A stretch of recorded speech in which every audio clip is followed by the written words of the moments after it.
From the Buddhist point of view, we see the Buddha as being the perfected human being.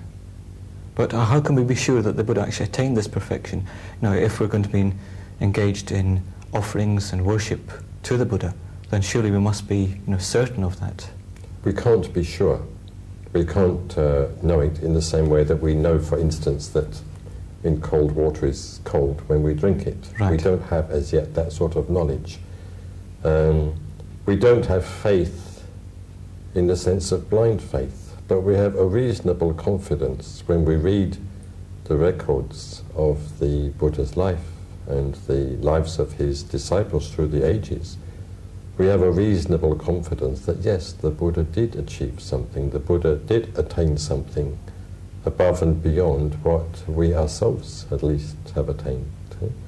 And we also have the reasonable confidence that if we ourselves follow the path indicated by the Buddha, we will be able to experience that which he experienced. And we may even find within our own personal experience of following the Buddhist path that there is some improvement. We do come a little nearer to the light.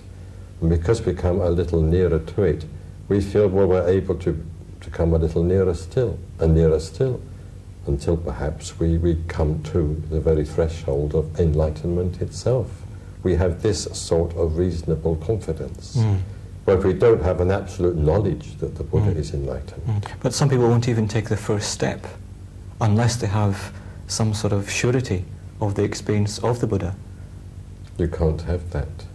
I would say that if people demand that sort of surety before they will even take the first step, it's probably a sort of rationalization of their fear of taking that sort of first step, or even their reluctance to evolve beyond what they at present are.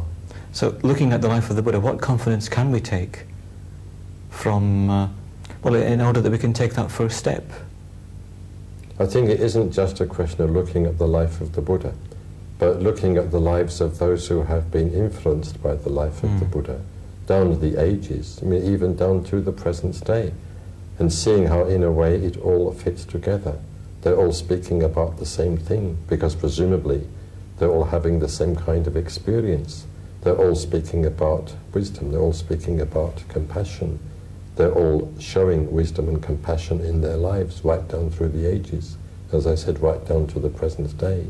We can have a reasonable confidence in that.